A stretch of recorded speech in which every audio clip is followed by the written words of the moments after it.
हम में से बहुत सारे लोग हैं जो बाज़ औक़ात ये सोचते हैं, उन्होंने ये तजर्बा कर लिया होता है कि खुदा उनके साथ है। दिन और रात खुदा उनके साथ रहता है, वो खुदा की हज़ूरी में रहते हैं। लेकिन तो भी उनकी ज़िंदगी के अंदर हालात ख़राब हो जाते हैं और वो किसी एक बंद गली के अंदर आके खड़े हो जाते हैं, ना दाईं तरफ रास्ता, ना बाईं तरफ, ना सामने, ना पीछे। ऐसा हो सकता है आप दिन और रात खुदा की हजूरी में रहें तो भी ऐसा हो सकता है। पहला सवाल ये है, इसका जवाब हम कलाम में से आगे देखेंगे। दूसरा ये है कि बाज़ औक़ात खुदा हालात को इजाजत देता है खराब होने की। खुदा साथ भी होता है और खुदा इजाजत भी देता है हालात खराब से खराब तर होने की। खुदा हमें उस दौर में से, उस टाइम में से, उन हालात में से निकाल कर कुछ ना कुछ सिखाना चाहता है। आज ये सारी चीजें हम मुकद्दस कलाम में से सीखेंगे। मेरे साथ देखिए, खरूज उसका 13वां बाब और उसकी 20वीं आयत मेरे साथ आप देखें। और उन्होंने सकात से कूच करके बियाबान के किनारे इताम में डेरा किया और खुदावंद उनको दिन को रास्ता दिखाने के लिए बादल के सतून में और रात को रोशनी देने के लिए आग के सतून में होकर उनके आगे आगे चला करता था, ताकि वो दिन और रात दोनों में चल सकें। वो बादल का सतून दिन को और आग का सतून रात को उन लोगों के आगे से हटता ना था। अब बादल के सतून में कौन था? क्या हमने पढ़ा है? खुदा। बादल में। और आग के सतून में कौन था? खुदा। अब देखें, दिन और रात खुदा का साया उन पर था, वो खुदा की हजूरी में चल रहे थे सफर में। अब इससे पहले अगर थोड़ा सा पीछे हम जाएं, बैकग्राउंड देखें, तो 400 साल की गुलामी के बाद बनी इसराइल ने खुदा के सामने गिड़गिड़ाए और खुदा ने अपने जोरे बाजू से मिस्र में शिकस्त दी फिराउन को 10 आफात भेजकर। और मैं यहां ये भी बताऊंगा कि खुदा ने कभी मौका मिला तो नेक्स्ट जब सरमन होगा, खुदा ने 10 आफतें ही क्यों भेजी, हर आफत के पीछे क्या राज था, और खुदा ने एक ही आफत में क्यों नहीं उनको निकाल दिया। खुदा चाहता तो पहली आफत भेज कर निकाल देता। वहां लिखा है कि खुदा फिराउन के दिल को सख्त कर देता था। एक आफत के बाद जब फिराउन मानता था तो खुदा उसे सख्त कर देता था। क्यों करता था खुदा?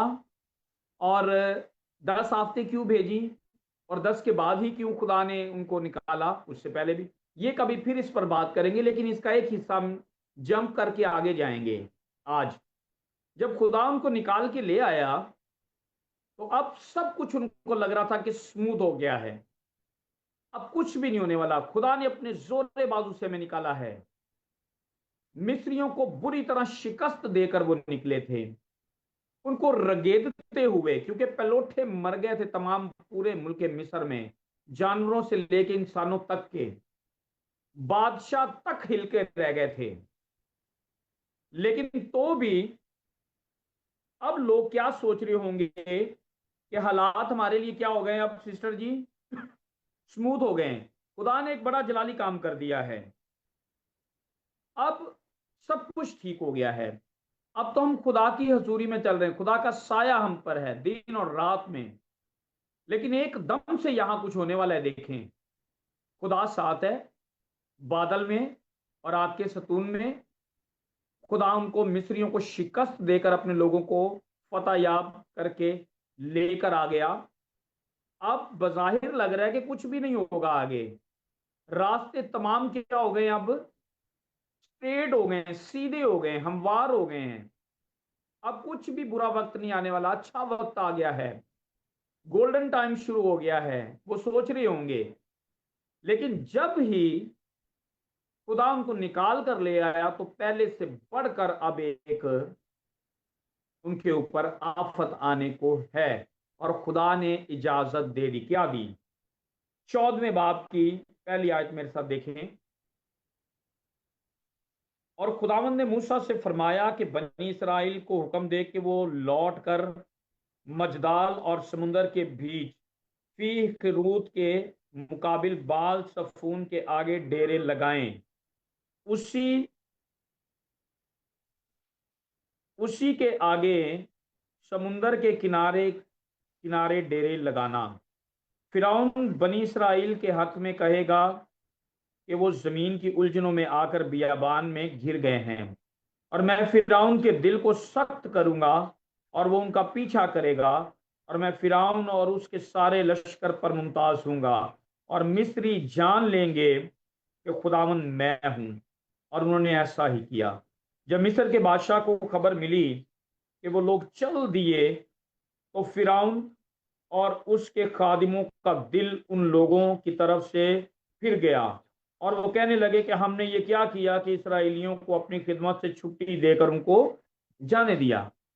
अब खुदा ने आजाद करवा लिया उनको, और जैसे ही निकल गए मुल्क मिस्र से, फिर खुदा ने फिरौन के दिल को दोबारा से सख्त किया, और उन्होंने फिर से ये सोचा कि हमने ये क्या कर दिया, इनको जाने दिया है।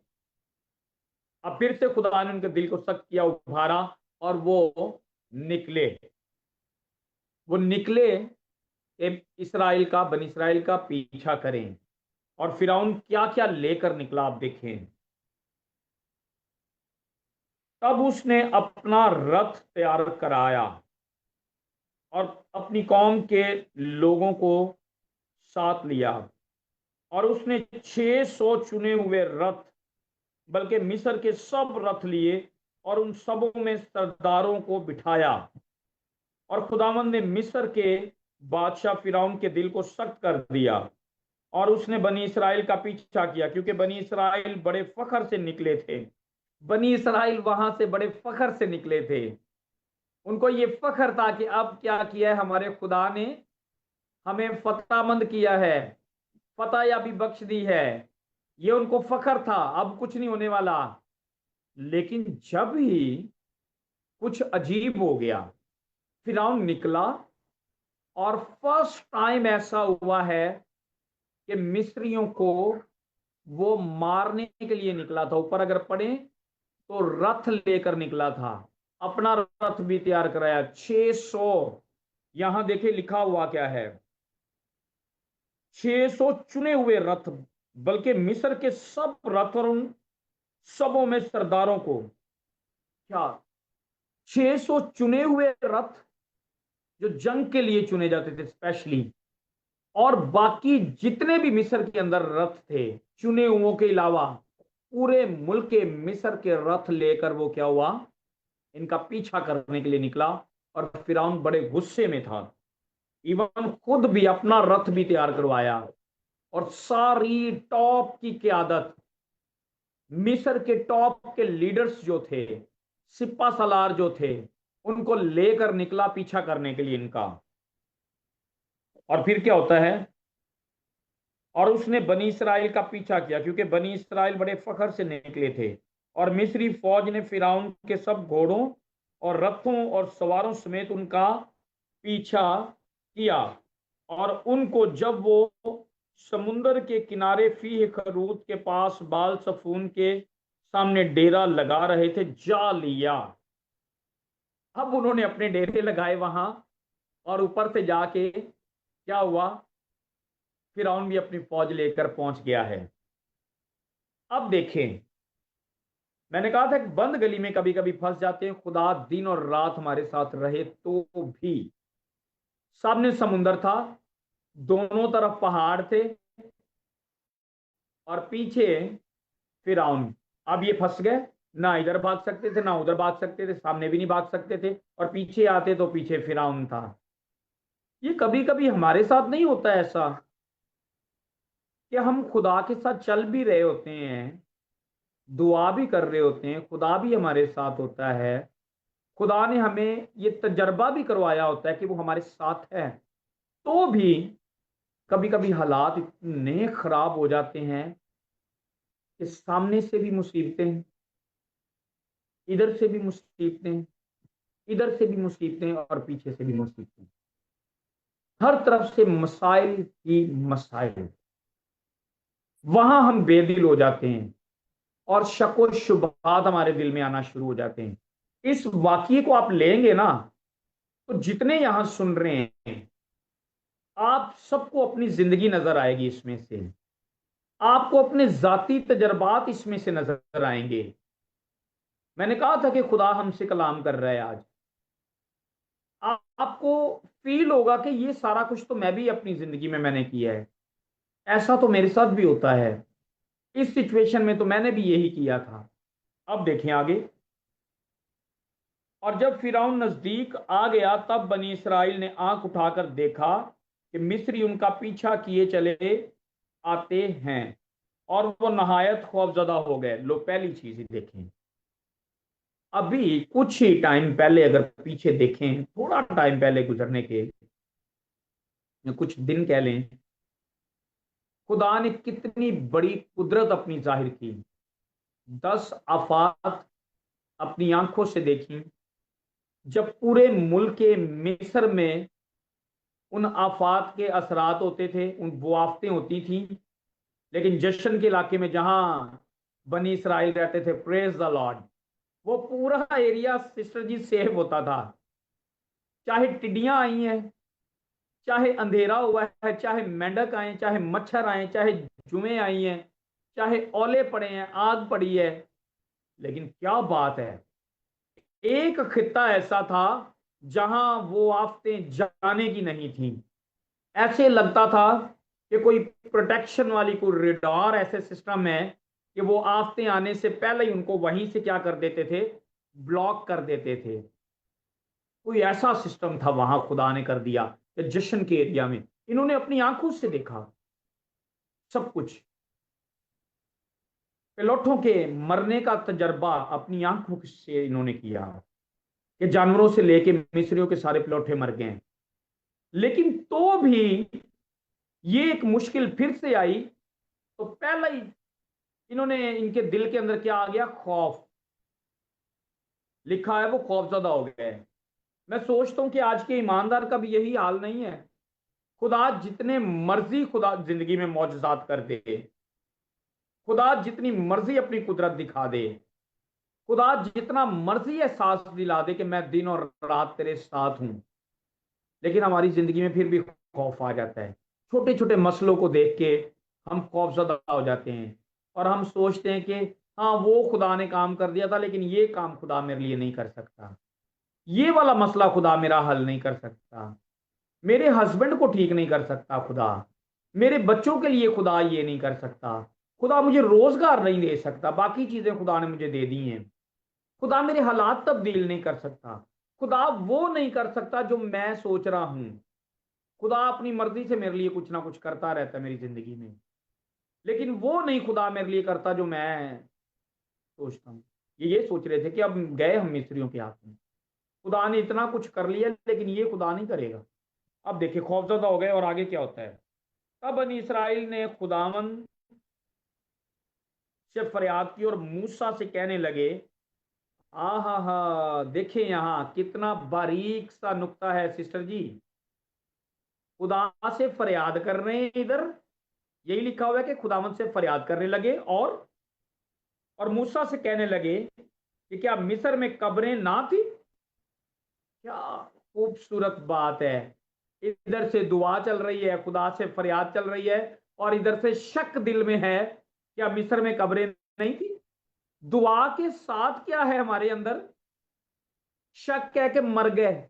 इधर से फरियाद भी चल रही है खुदा से, और इधर से मूसा को ये भी कह रहे हैं कि अब गए हम, कब्रें वहां नहीं थी जो इधर मरवाने के लिए ले आए।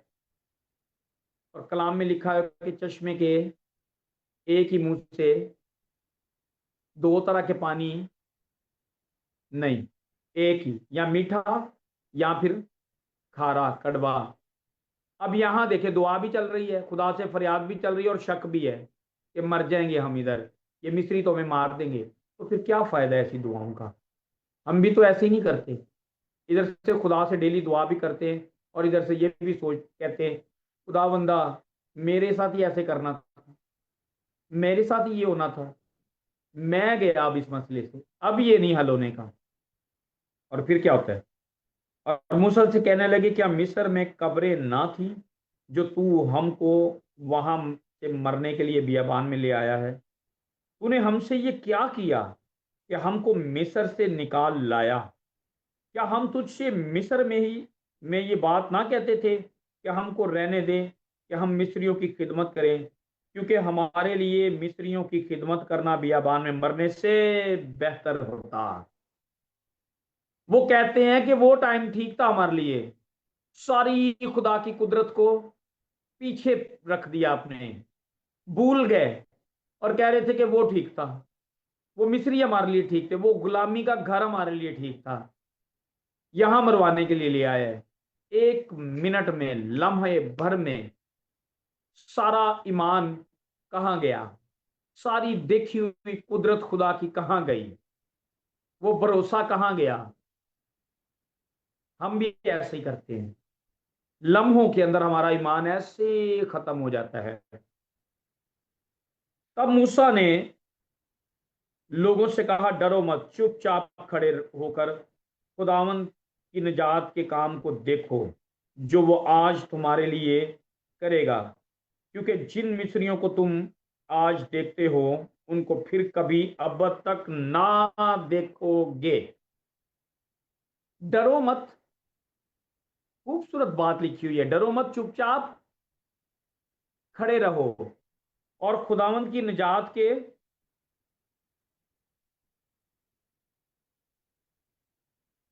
लिखा हुआ है,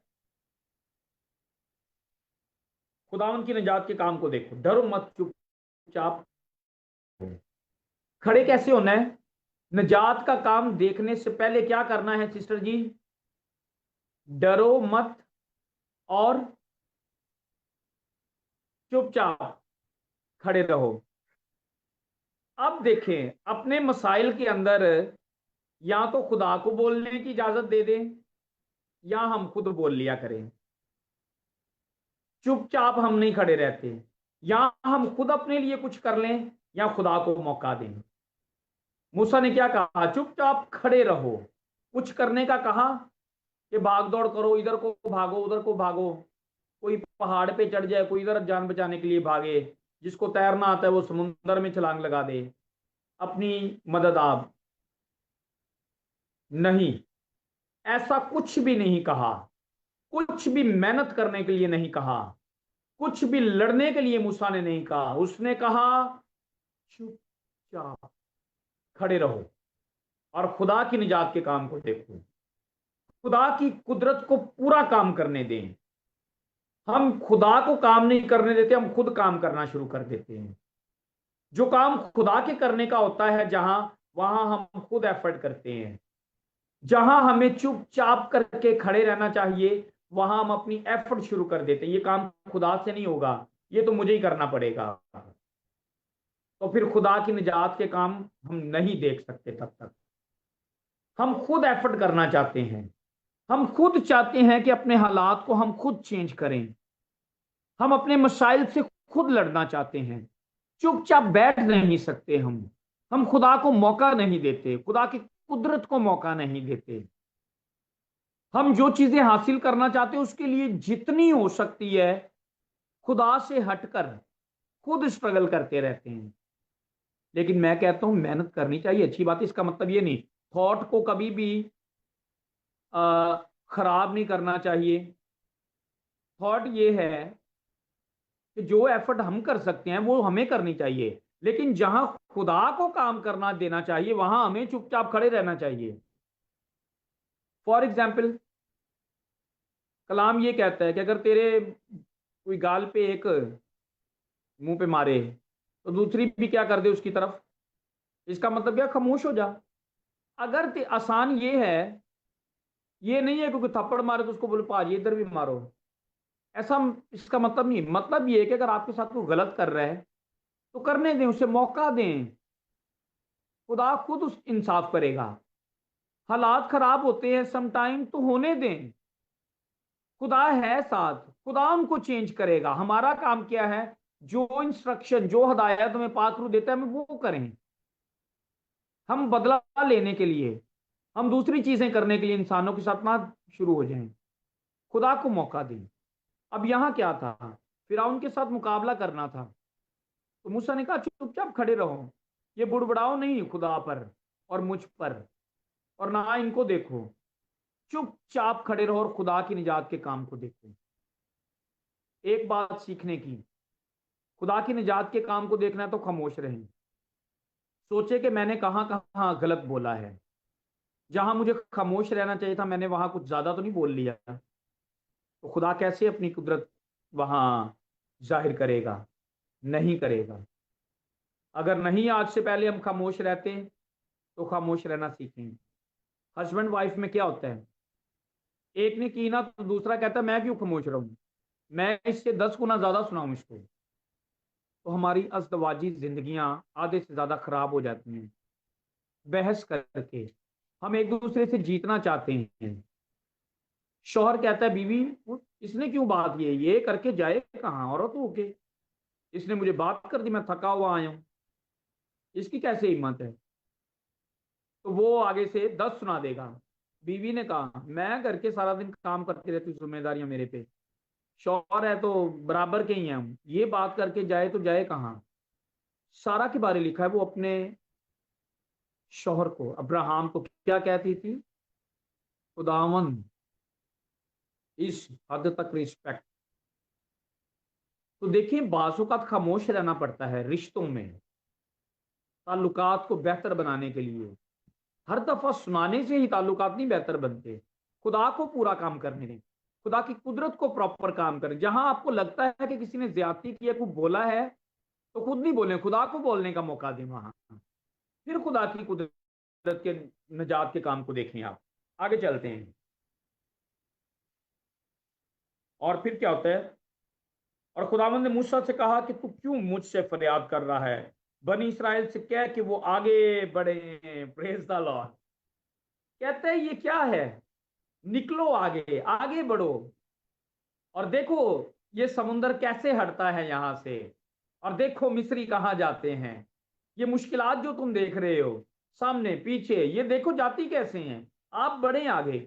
बाज़ औक़ात हम अपनी जिंदगी को रोक लेते हैं, कहीं आगे नहीं बढ़ पाते, हालात को, मुश्किलात को देखकर। आपका हर उठता हुआ कदम आपकी मुश्किलात से ऊपर आपको लेकर जाएगा, उन मुश्किलात के ऊपर से चल कर लेकर खुदा आपको लेकर जाएगा। आगे चल के देखेंगे इसका भी एक तजर्बा। और तो अपनी लाठी उठाकर अपना हाथ समुंदर के ऊपर बढ़ा और उसे 2 हिस्से कर। अच्छा, यहां एक सवाल करूंगा मैं, जो जो जवाब दे सके जरूर दे, माइक ऑन करके। जैसे ही हमने वाकयात क्या सुने हुए हैं, मूसा ने हाथ बढ़ाया तो क्या हो गया? फिल फोर एकदम से क्या हो गया? जवाब दें भाई, माइक अपने अपने खोल के जवाब दें। मूसा ने हाथ बढ़ाया तो क्या हो गया? समुंदर 2 हिस्सों में तकसीम हो गया। समुंदर 2 हिस्से हो गया, ये सिस्टर जी ने जवाब दिया है अभी। और भी कोई बताना चाहे तो जरूर बताएं भाई, ऑनलाइन ही है सारे। 2 हिस्सों में होके खुश्क हो गया। आप बताया करें। जी। हाँ, जैसे ही लाठी बढ़ाई। जी, पानी खुश्क हो गया और रास्ता निकल आया। ठीक है। और कोई, अगर कोई पास्टर भी हैं या मुबशर या कोई और जो बाइबल के स्टूडेंट हैं, वो बता सकते हैं। मूसा ने हाथ बढ़ाया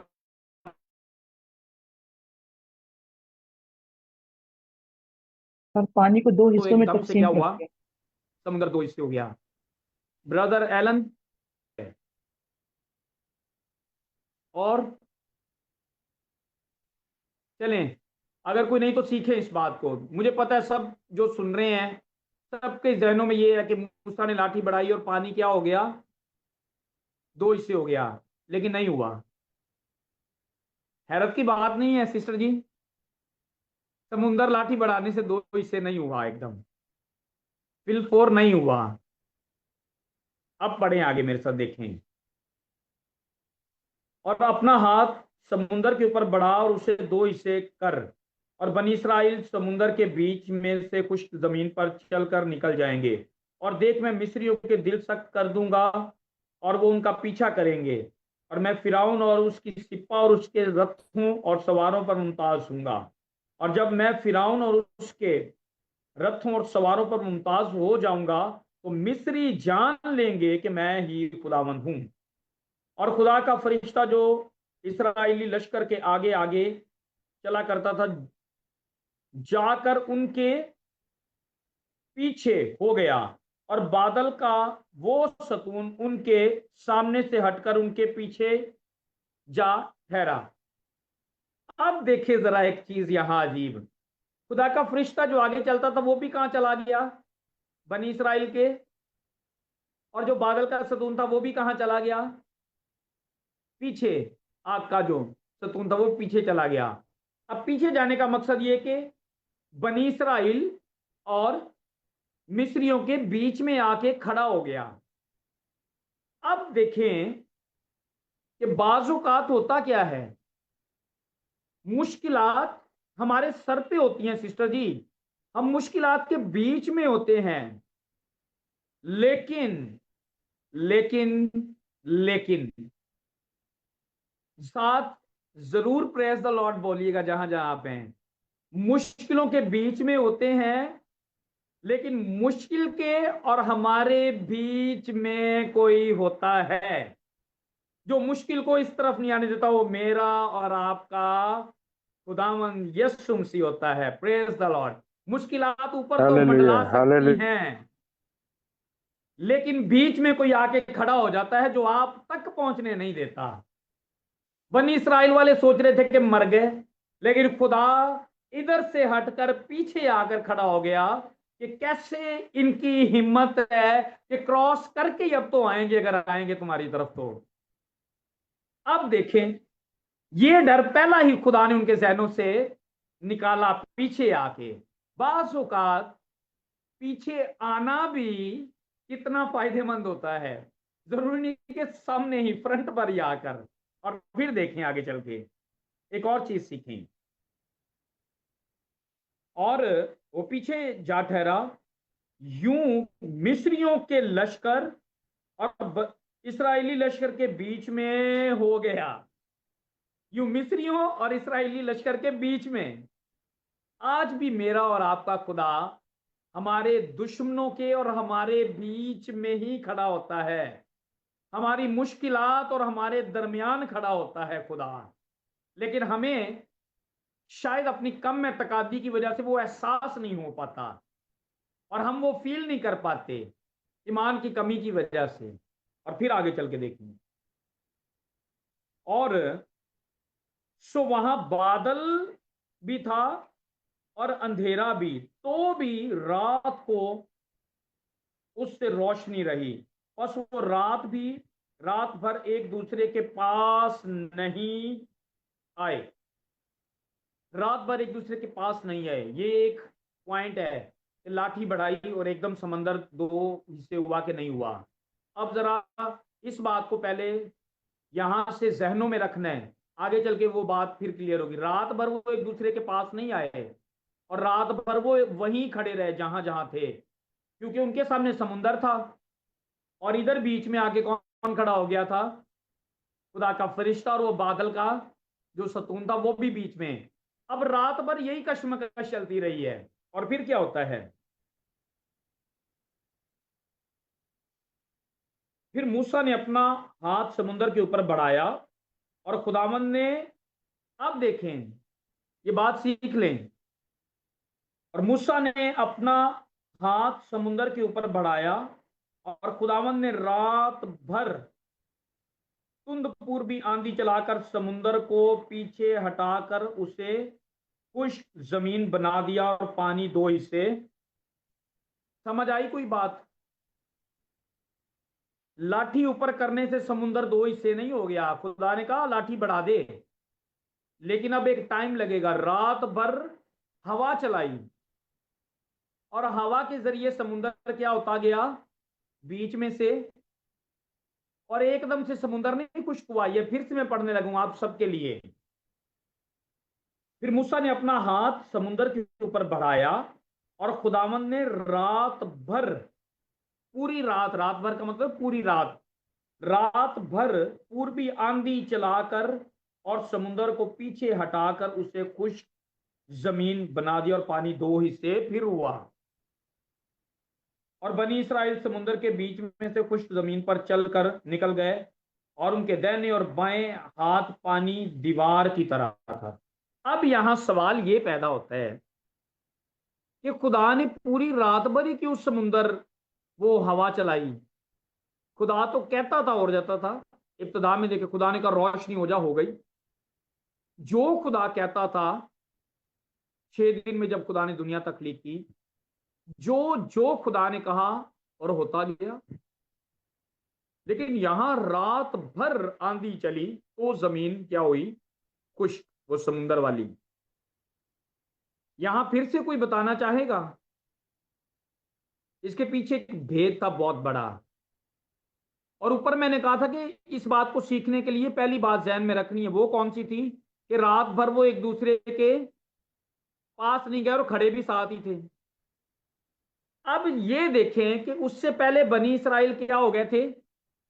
खौफजदा उनको देखकर, खौफजदा। उनको दूर से देखा तो खौफजदा हो गए। खुदा ने इतना तजर्बा करवाया, दूर से देखकर खौफजदा हो गए हो। ये पूरी रात भी तुम्हारे पास खड़े रहेंगे ना, तो तुम तक टच नहीं करने पाएंगे जब तक मैं बीच में से इजाजत ना दूं। तो खुदा ने सबसे पहले उनके जहनों से ये निकाला, अब पूरी रात भर, वरना एक सेकंड में अगर समुद्र खुश्क होता ना तो निकल जाते, तो आगे चल के उनकी जिंदगी में ये तजर्बा होता। वो तो कहते शुक्र है खुदा ने जल्दी जल्दी समुद्र दो हिस्से कर दिया है, वरना ये तो हमें मार देते। निकल तो जाते, लेकिन उनके जहनों के अंदर एक और ख्याल आ जाता। कभी कभी हम क्या कहते हैं, शुक्र है ये हो गया वरना ये हो जाता। शुक्र है बंदा आ गया थी फौरन। एक्सीडेंट होता है ना किसी का सड़क पे, वो शुक्र है कि उसे फलां जानने वाला निकल आया वरना इन्हें मार जाना थी। नहीं मरता भाई वो, कोई जानने वाला नहीं भी आता तो नहीं मरता अगर खुदा इजाजत ना देता तो। वो डर रहे थे, अगर जल्दी निकल जाते ना समुंदर एकदम से दो हिस्से होता, तो वो यही थॉट लेकर, यही ख्याल लेकर जहन के अंदर जाते, शुक्र है खुदा ने जल्दी समुंदर दो हिस्से कर दिया था, वरना वो मिस्री तो हमें पकड़ के मार देते। तो खुदा ने ये साबित करना था समुंदर भी स्लोली दो हिस्से होगा होगा। एक कुदरत इधर से खुदा दिखा रहा था और दूसरी कुदरत इधर से। यहां से समुंदर आहिस्ता आहिस्ता खुश्क हो रहा था, और यहां मिस्री पूरी रात भर उनके साथ खड़े रहे, लेकिन उनको टच नहीं कर पाए। खुदा जब काम करता है, खुदा इधर से भी अपनी कुदरत दिखा रहा होता है, खुदा इधर से भी दिखा रहा होता है। हालात इधर से खराब हो तो भी खुदा की कुदरत, हालात इस साइड से भी खराब हो तो भी खुदा की कुदरत, हालात पीछे से खराब हो तो भी खुदा का फरिश्ता, हालात सामने से खराब हो तो भी खुदा बादल के सुकून और आग में हर जगह से अपने लोगों को घेरे होता है। जब तक खुदा ना चाहे कोई चीज, कोई मुश्किल, कोई दुश्मन टच नहीं कर सकता। खुदा ने ये बात उन पर साबित की, वरना खुदा लम्हों में भी चाहता तो समुंदर अपनी जगह छोड़ता जाता। लेकिन खुदा ने साबित किया कि भाई ठहरे रहो, ये पूरी रात भर भी इधर रहेंगे, पूरी रात क्या जिंदगी भर भी ये यहां खड़े रहेंगे, लेकिन जब तक मैं बीच में हूं ये टच नहीं कर सकते तुम्हें। हालात खराब तो हमारे हो सकते हैं, लेकिन हमारा कुछ बिगाड़ नहीं सकते जब तक खुदा इजाजत ना दे। हमारे दुश्मन, हमारे मुखालिफ हमारे खिलाफ उठ तो सकते हैं, लेकिन जब तक खुदा बीच में खड़ा है वो हम तक पहुंच नहीं सकते। और फिर आगे क्या होता है? और बनी इसराइल क्या हो गए? वहां से निकल गए, और उनके दाएं और बाएं पानी दीवार की तरह था। और मिस्रियों ने ताकुब किया, और फिरौन के सब घोड़े और रथ और सवार उनके पीछे पीछे समुद्र के बीच में चले गए। आहा, वो भी उनके पीछे पीछे सिस्टर जी, यही देखते हुए कि हम भी इसी रास्ते में से गुजरेंगे। और रात के पिछले पैर खुदावंद ने आग और बादल के शतूनों शतून में से मिस्रियों के लश्कर पर नजर की और उनके लश्कर को घबरा दिया। अभी तो बनी इसराइल ने कुछ नहीं किया, अभी सिर्फ खुदा ने नजर की है। और खुदा के नजर करने से वो जिनसे बनी इसराइल वाले डर रहे थे, खुदा ने सिर्फ नजर की है और वो क्या हो गए, घबरा गए हैं। अभी तो खुदा ने अपनी कुदरत भी नहीं दिखाई इनको, जो आगे होने को है जो कुछ है। उससे पहले खुदा अगर मुखालफों की तरफ देख ही लेना मेरा और आपका जिंदा खुदा, तो वो घबराना शुरू हो जाते हैं। बाकी तो चीजें दूर की रह गई। और फिर क्या होता है,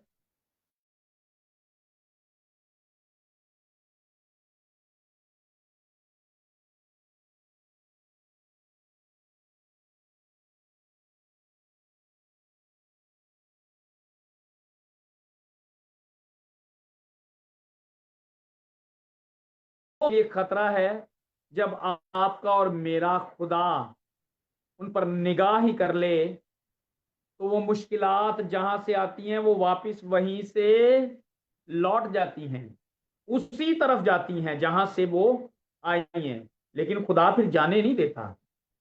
खुदा के लोगों तक जो चीज आ गई ना, फिर वो समझे कि वो वापस नहीं जाएगी। खुदा ने क्या किया, आगे चल के देखें। और खुदावंद ने मूसा से कहा कि अपना अपना हाथ समुद्र के ऊपर बढ़ा ताकि पानी मिस्रियों और उनके रथों और सवारों पर बहने लगे। और मूसा ने अपना हाथ समुद्र के ऊपर बढ़ाया और सुबह होते होते समुद्र फिर अपनी असली कुवत पर आ गया। सुबह होते ही समुद्र क्या हो गया है, रात भर पीछे हटा, और जैसे ही सुबह हुई समुद्र फिर से वापस क्या हो गया, अपनी उसी हालत में आ गया। और मिस्री उल्टे भागने लगे और खुदावंद ने मिस्र के बीच और खुदावंद ने समुद्र के बीच ही में मिस्रियों को तय हो बाला कर दिया। और पानी पलट कर आया और उसने रथों और सवारों और फिरौन के सारे लश्कर को जो इसराइलियों का पीछा करता हुआ समुद्र में गया था गर्क कर दिया, और एक भी उनमें से बाकी ना छोड़ा। Praise the Lord. अब देखें, समुंदर वही है, जगह भी वही है, फर्क क्या है। बनी इसराइल वाले वहां से गुजर गए, वहां से ही मिस्री भी गुजरना चाह रहे थे।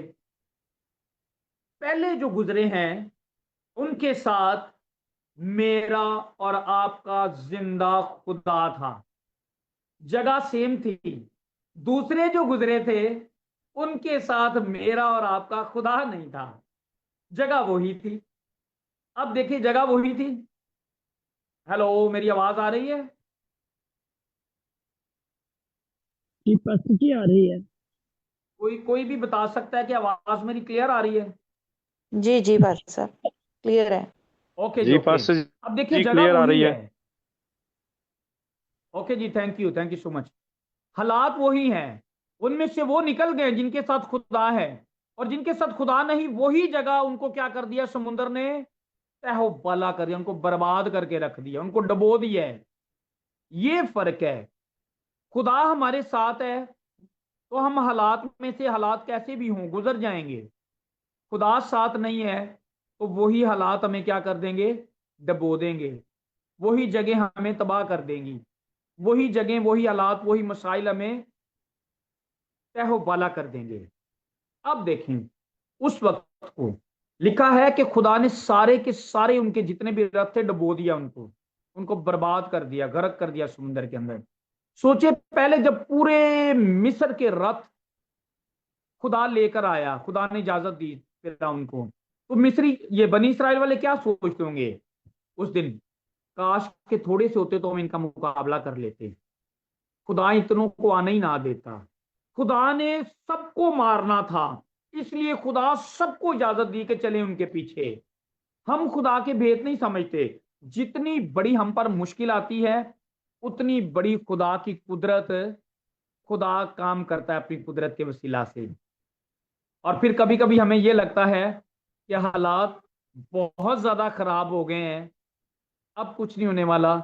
लेकिन वहीं कहीं देखें, खुदा हमारे और उन हालात के बीच में खड़ा होता है।